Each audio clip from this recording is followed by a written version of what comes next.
Assalamualaikum warahmatullahi wabarakatuh. Baik, siang ini kita akan belajar tentang sistem Kartesius ya.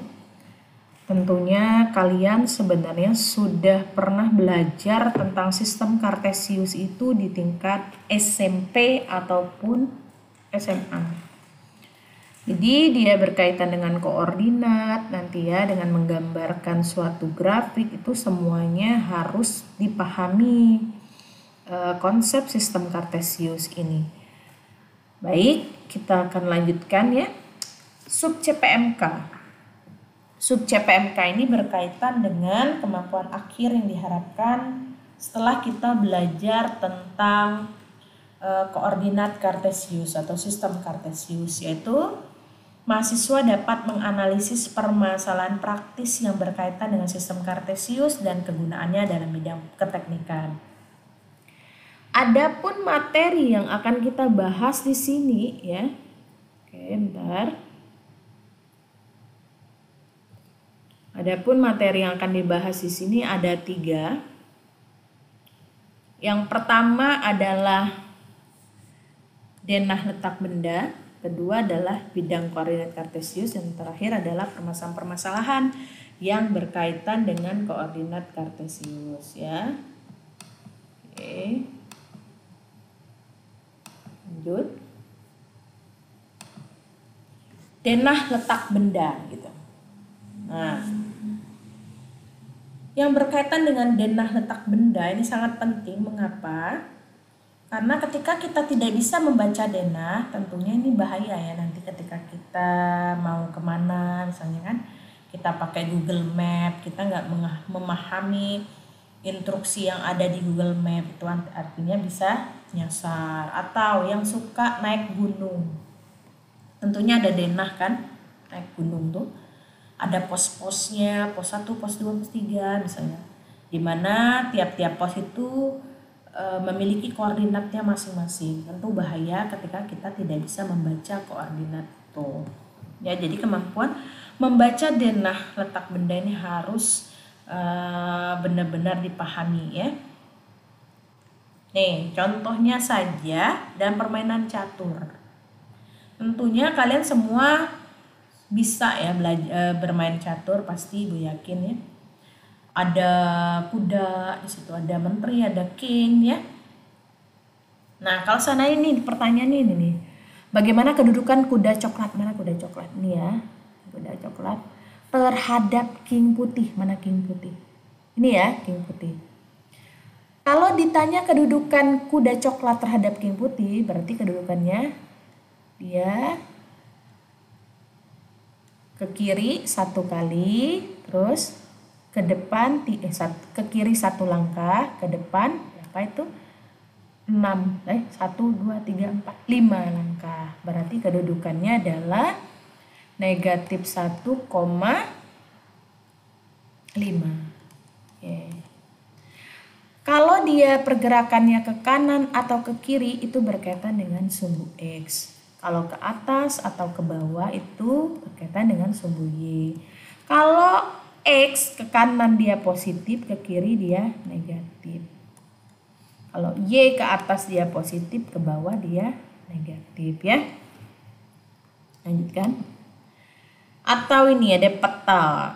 Jadi kalau kita paham membaca peta, kita tahu posisi Pangkal Pinang tuh koordinatnya di mana gitu ya. Di Pulau Belitung di mana, Sungai Liat di mana, Belinyu di mana gitu ya. Ini sangat penting ya dalam membaca peta. Jadi oke. Tuh. Nih. Soalnya nanti masalah ini dibaca ya. Terus ada pertanyaan nih, mengapa Bella datang nih? Datang lebih awal dari Diva ya.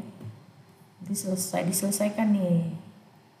Bagaimana, kenapa si Bella datang lebih awal dari Diva?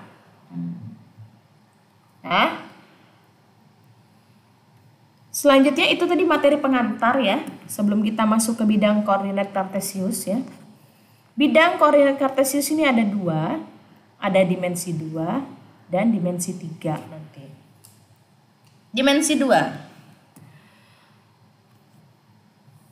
Dia dimensi 2 itu berbeda dengan dimensi 3. Dimensi 2 itu adalah sumbunya cuma ada X dan sumbu X dan sumbu Y.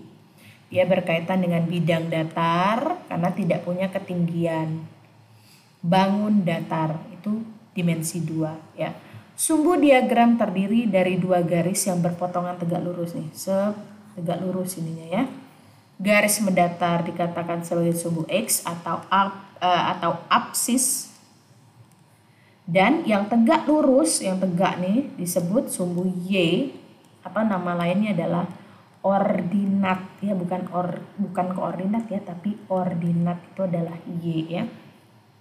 Titik potong sumbu X dan Y, ini titik asal ini sama dengan 0.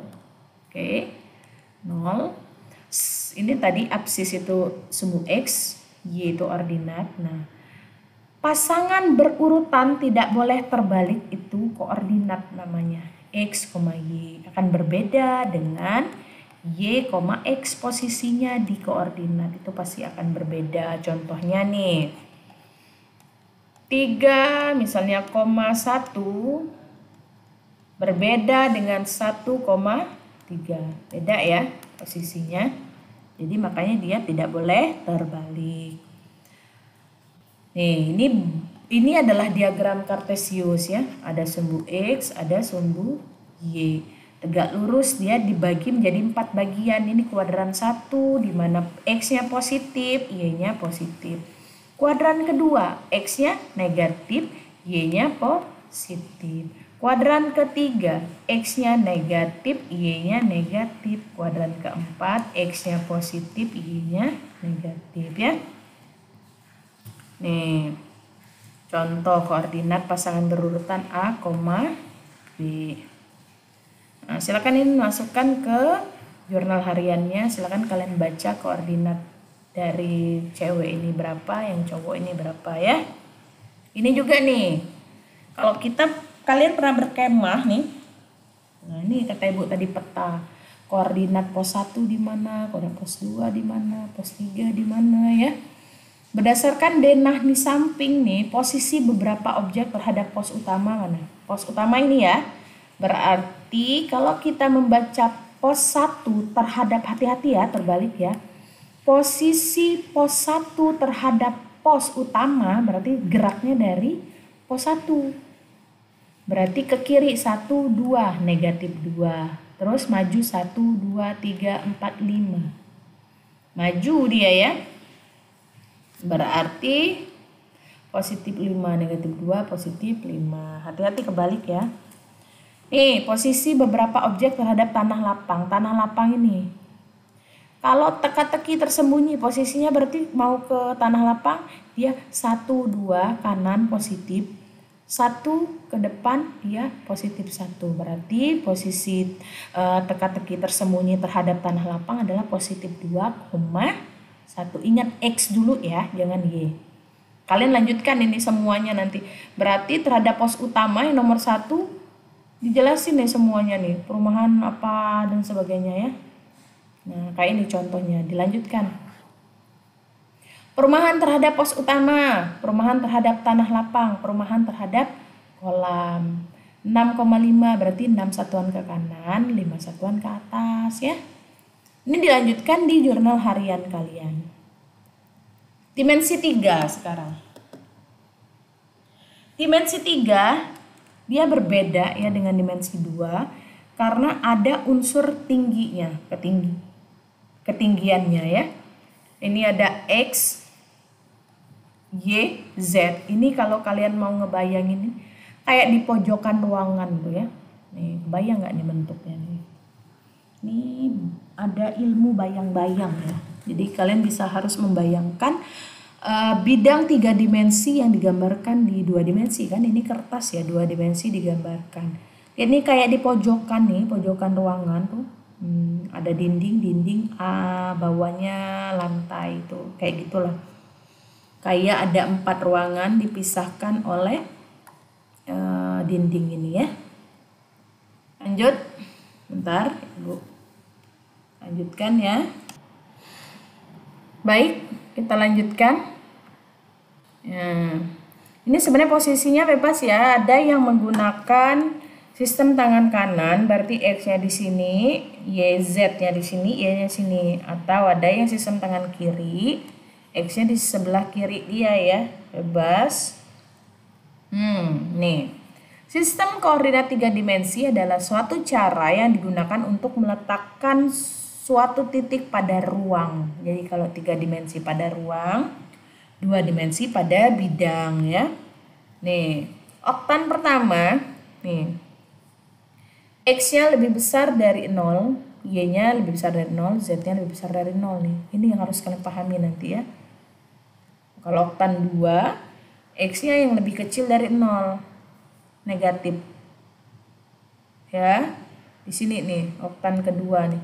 Oktan pertama yang di sini ya, di depan. Oktan kedua, oktan ketiga, keempat, ada 8 oktan. Atas, bawah, kanan, kiri. Ya, ini dipahami nih nanti. Lihat. Tuh. Membaca koordinat kalau ruang dia ada 3. X, Y, Z ya. Ini. Kayak ini, titik ini. Ini kan sungguh X-nya berapa nih? 6, Y-nya berapa? 6, tingginya berapa? 6. Nah, ini adalah permasalahan-permasalahan yang harus kalian selesaikan. Cukup sampai di sini tadi, itu adalah tugas di jurnal harian, ya.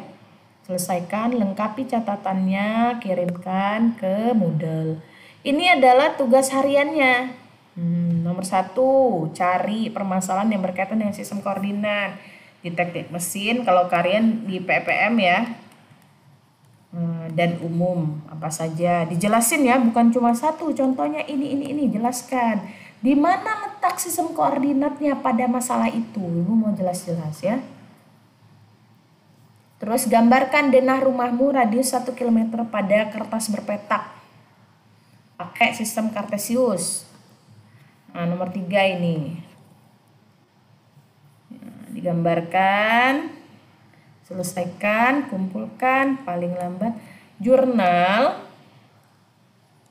paling lambat jam 16.30. Tugasnya jam 23.59. Oke. Selamat belajar. Silakan mencari referensi lainnya. Ucapkan semangat ya. Assalamualaikum warahmatullahi wabarakatuh.